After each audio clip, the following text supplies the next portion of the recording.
welcome to Chicago Style Eats, the show where we talk about and sample tasty foods made in and made famous by Chicago. I'm Tony. And I'm Stephanie.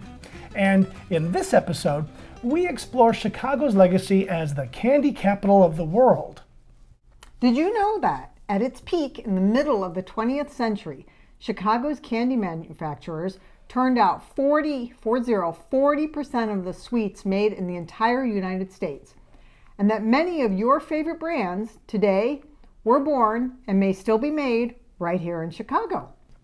In the mid-1800s, the bustling little cow town that was Chicago had its usual share of confectioners and chocolatiers and the all-too-common divide between the rich and the poor. Confectioners were artisans, and their delicacies were expensive, a luxury for the wealthy, but a rare and extravagant treat for the average Chicagoan. But after the end of the war between the states, the attributes that allowed Chicago to become the nation's meat packer, those being access to vast and growing rail networks for supply and distribution that radiated from Chicago, and the advent of refrigerated transport, were the same attributes that allowed candy manufacturing to take root here. Chicago had ready access to milk and cream from the dairy farms of Wisconsin, corn syrup and cornstarch from the vast cornfields of the Midwest, and sugar from the sugar beet farms of Michigan.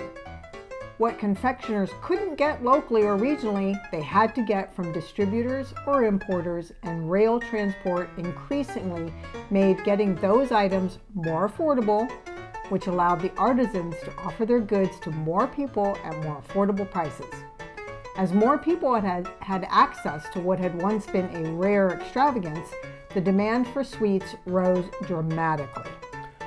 The more innovative confectioners adopted manufacturing concepts, building factories, hiring workers, designing processes, inventing machinery. Increased production required outsourced processing, refined sugar, processed cocoa. Industry built upon industry built upon industry. Rarely has there been a truer demonstration of the adage, necessity is the mother of invention. By the mid-1900s, Chicago was as famous for its candy manufacturing as it was for its meat packing. And it smelled a lot better too. For 85 years, Blomer Chocolate operated a factory in Westtown that produced wholesale chocolate coatings, cocoa powder, cocoa butter, and when the wind was right, a heavenly chocolate aroma that wafted through all of downtown. As we've come to learn on this show, big money is king, and the little guys are either bought out by the big guys or they're put out of business. Acquisitions usually mean downsizing operations, and modern storage and transportation technologies mean manufacturing no longer has to rely on a central distribution hub. Since many of the nation's candy originators have been scooped up and relocated, Chicago's heyday as America's candy capital is past, though a few of the big guys continue operations here. We could fill up a whole hour telling you the story of candy in Chicago, and we would still barely scratch the surface. But if you would like a full hour of Chicago candy story, check out the PBS documentary program, Chicago Stories, in an episode titled Candy Capital, produced right here in Chicago by our own WTTW and streaming at pbs.org. Just to give you an idea of the vast, delicious candy heritage of our city, here's a list of some Chicago-born candies you may remember and you may still find at your local shops, each one worthy of its own Chicago Style Eats episode, which we may get to one of these days. Snickers. Did you know that Snickers, invented by Mars Candy founder Frank Mars, was named after his favorite horse? Snickers. Three Musketeers. This candy bar originally had 3 flavors in one bar, hence its name, Three Musketeers. But World War II rationing made vanilla and strawberry flavors difficult to come by, so they switched to only chocolate and never went back. Baby Ruth. Food historians still debate today whether this candy bar was named after President Grover Cleveland's daughter, Ruth, or the most storied slugger in baseball history. Butterfinger. I don't have anything on that. Yeah, no, sorry. Bit of honey. Oh, I love Bit of honey. Milk Duds. Oh. So this is very funny. The inventor of Milk Duds was trying to make a round, spherical piece of caramel covered with chocolate, but he failed because they kind of plopped. And so he called them duds, but everybody loves them and nobody cared about it, and hence Milk Duds. Very tasty. Wrigley's chewing gum. This is a good story. Mr. Wrigley, William Wrigley Jr., originally offered free packages of gum with each package of baking powder he was selling. But the gum became more popular and Wrigley decided to manufacture and sell chewing gum instead. Lemonheads. Ooh, good stuff. Boston baked beans. Yeah, Ferrero Pan Company. Brock's. Brock's. Did you know at their peak, Brock's made 4 million pounds of candy each week? And they were the ones who, or their dude, was the one who invented the machine for wrapping individual candies. Red Hots. Spicy, very tasty. Fannie Mae.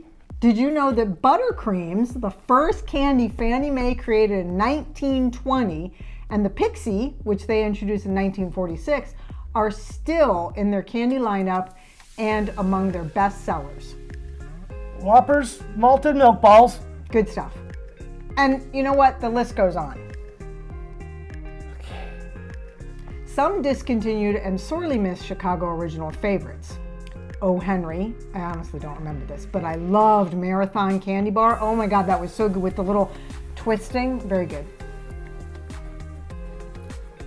In the comments, share some of your memories of candies past and present from Chicago or from anywhere. We've done a little shopping and picked up a few classics. Let's have some. Yeah, okay. So, are we gonna record it? Yeah. Oh, Why not? so we got all the things. Oh, we're gonna get such a sugar rush. Okay, so, Ferrero Pan Company did Boston baked beans, lemon heads, Red Hots, and Bit of Honey. I don't remember who made Bit that. of Honey, I think, was originally Halloween. We researched it and then forgot it. But anyway, Bit of Honey this was was- originated in Chicago. This was always my favorite Bit of Honey. Excuse me, I have the hiccups. At Halloween time to get when you went trick or treating. I got the hiccups. So little Red Hots, Oh, these are red. little red and hot, cinnamon flavored. I'm sure you all know them. Very tasty. No, I only want one of these. They're very tasty. Oh, no, not really. Uh-oh. Okay. Now to go to the other extreme, lemon heads. Lemon heads as We're obviously going her path on this one. I had to start it with the chocolates, but okay. lemon heads are lemony, And tart. and they really are like crunchy and hard like the Red Hots. I seem to remember lemon heads always taste to me like what the lemon pledge would taste like if you ever Yes. survived eating it. If you ever ate the lemon pledge. Boston baked beans. Disclaimer: don't eat the lemon pledge. Don't eat lemon pledge. Don't Kids- drink it. Don't do I anything. know there's no kids watching Yeah, this. just don't do that. Okay. Boston baked beans. Honestly, I've always just seen these, but I never actually had them. But they're candy coated peanuts. Made by the Ferrara Pan Candy Company, invented by the Invented Ferrara. by. I don't know why they named them Boston baked beans. They should have done something else. Yeah, Chicago. name. Chicago baked beans. But Chicago's not famous for its baked beans, so. So it's actually very tasty. It's a nice little crunch and a little sweet with your savory from the peanut. And so basically the Ferrara Pan Company invented the whole process of putting sugar into a pan and just constantly circulating this tub thing. And so kind of like Jordan almonds. I think they brought that concept from Italy for Jordan almonds, which were made in Italy for weddings. All right, Whoppers. Who doesn't like malted milk balls? They're like so good. And this one, again, another one that we researched and I discovered that they are made originally made in Chicago by whom I don't remember, but they were originally Chicago. Now, either last time I had these, I was way younger and They used to smaller. be They used to be A bigger. lot bigger. But my favorite thing with these was they melt the chocolate in my mouth. And you get to the malted milk ball, Yeah, and then it melts and dissolves and stuff Yeah. like that. yeah. But for time purposes, we can't sit here and suck on things. I am. Oh, okay. So milk duds, good shit here. See, they're just flat, and he wanted them to be round like a marble, and they didn't. They squatted, and so that's why they were called duds. But everybody loves them. I mean, who cares what shape they are? It's chocolate and caramel. It's squished.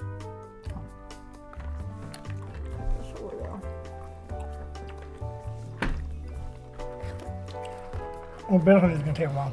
Okay. We should maybe do that last. Okay. We're not going to do Wrigley's gum, but I'm going to add to the story. Whoops.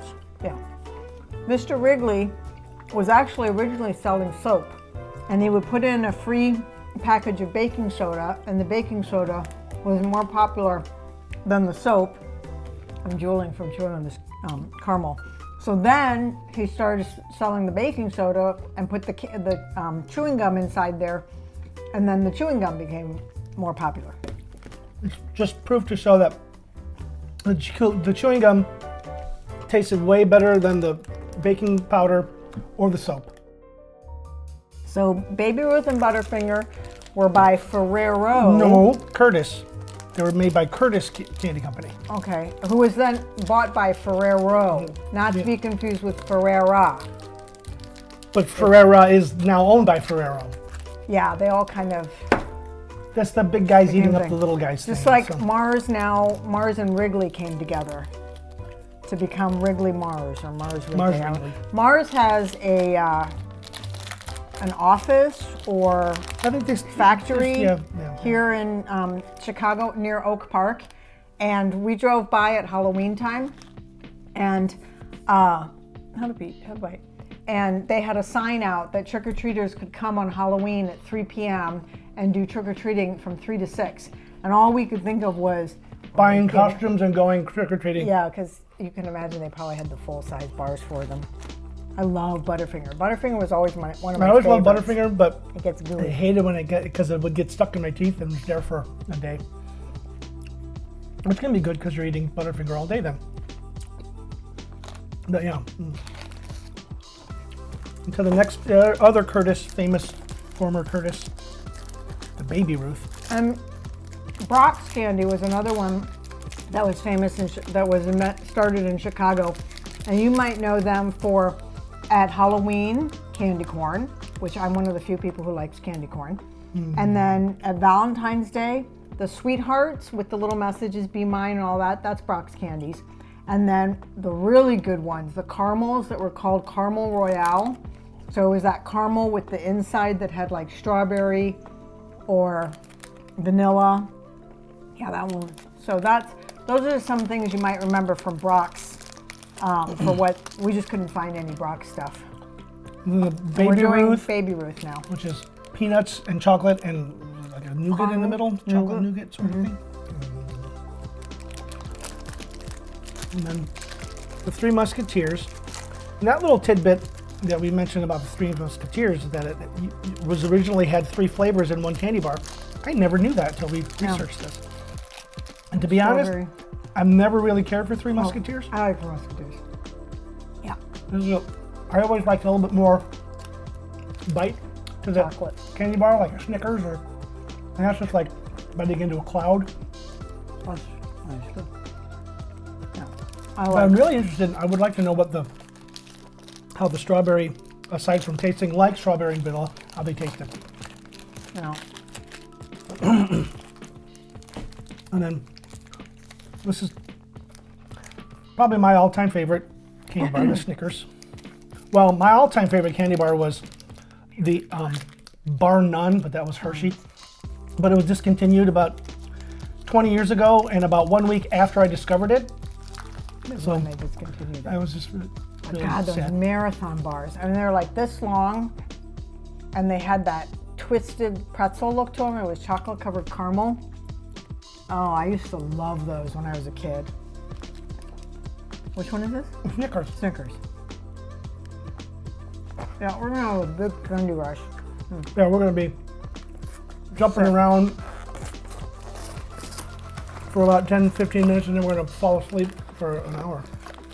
So Fannie Mae, you go there and you get you can get individually wrapped like in the grocery stores and stuff, but we went to the Fannie Mae store, and in the 1970s when gas prices went up, Fannie Mae saw an opportunity as gas stations were closing to buy the gas stations and make those their stores. So that's kind of a cool, funny story. So the Pixie is caramel and pecans covered with chocolate. And Tony will not be eating this, the Pixie. The hell I won't. You don't like pecans? I don't prefer pecans. I'll take a bite. Really? You I only love got- these. You only got one? Well, because you always say you don't like pecans. I don't. He won't let me put I don't want them in pecans cookies. in banana bread I want or pecans brownies. and cookies. Anywho, I'm just taking a bite to taste it. so that's Pixie. Put that here. And then buttercreams. I'm not really sure. I think these are the two buttercreams. Yeah. Okay. So, yeah. Show the So people. that's a vanilla. Show the people. Show the people. Chocolate covered vanilla cream, whatever buttercream is. Yeah. Show the people and let them look at it for So a this couple was their seconds. first candy, and they were Miss Salvatore. No, I'm getting my people mixed up. Sorry, never mind. This was J. Albert. J. somebody. We should have researched this a little bit better. We just can't remember his name. Well, I'll put it guy. on the screen because I can't remember. It was J. something. No. something. Anywho, his first candy was buttercream. Alpha. I'll put it on the screen. It should be on the screen now. By now. So I got the chocolate buttercream and the vanilla buttercream because he loves chocolate. Not a huge fan of buttercreams. Well, this was their first, Fannie Mae's first candy. And then 27 years later, they came up with the Pixie. And then at some point, they also came up with this thing that was marshmallow, caramel, covered with chocolate. Carmarsh, right? No, it was like, what was it called? Charmar. Carmarsh. Caramel. Marshmallow. Carmarsh. He'll put it on the fucking screen. Okay, I'm really getting sick of chocolate right now. I'm starting to get a good head rush going here. It's like way too much chocolate. This is why candies are a treat and not a meal. Because For some people. yeah, Some people might eat it as a meal. like we just did. Like at Halloween. The kids. Yeah, I could pass on the Carmarsh. Here's a question. What do you give out at Halloween? Do you give anything out at Halloween? Do you give full size? Or do you give little ones? Do you give mixes? Do you have a favorite thing that you like to give out? Or do you do things like, what are those things called? Granola bars or Oh yeah, healthy foods. healthy foods, like power bars or fruit? And I remember, Stuck to your teeth. Oop. Is that a tooth or was that? no, it's just a candy. I remember when I was a kid, we used to go trick-or-treating, there was this big, huge scandal. I can't talk because this thing is big, huge scandal about people putting razor blades inside the candy, and we had to go get our candy x-rayed to make sure it was safe to eat. So I don't know if there are crazy people who still do that, but that was when I was a kid. I think that was determined to be a myth. Needles and razor blades. It was like, Oh, really? yeah. Well, we still went and got it Bit of x-rayed. honey used to come out like in a sheet, Flat, yeah. flat. Way And I flatter. remember there used to be little bits of peanut in little pockets. But true to its form, this takes quite a while to soften and start chewing. They used to be flatter and smaller, so they've gotten bigger and thicker. That's very interesting. Nobody does that. There's a little story on the back of the Red Hots box. This was interesting. So you were that kid, the kid that couldn't stand bland. You cranked it up at an early age and put hot sauce on everything. That's why you loved to dive headfirst into a box of Red Hots, because those little devils spanked your tongue with a shot of hot that took candy to an entirely new experience. And now, generations later, not much has changed. Red Hots still deliver the heat for those that walk on the wild side. Except there's a difference between hot sauce and cinnamon. Yes. So, okay. There you go, Red Hots on the box. Oh, let's see if nothing. Oh, big mess. Peanut down. Read all the boxes. This says life gives you lemon heads. Okay. So there we go. Go out to the grocery store, the candy store, the pharmacy, wherever, the artisan chocolate place, and pick up one of the favorites we mentioned here, or treat yourself to a bit of Chicago history and enjoy. Coming up on the next Chicago Style Eats, Leo saw relative success with his thriving business and his growing family. But in the mid-1950s, Leo experienced a fright as he saw his young son, Michael, running down a busy street chasing after an ice cream van. In that moment, Leo was inspired to create his own ice cream treat that his family and his loyal customers could enjoy in the safety of his shop. If you like this episode, click the thumbs up icon below. Don't like it? Let us know in the comments what might make it better. Want to see more Chicago Style Eats? Click the subscribe button below so you can get an alert each time we drop a new episode.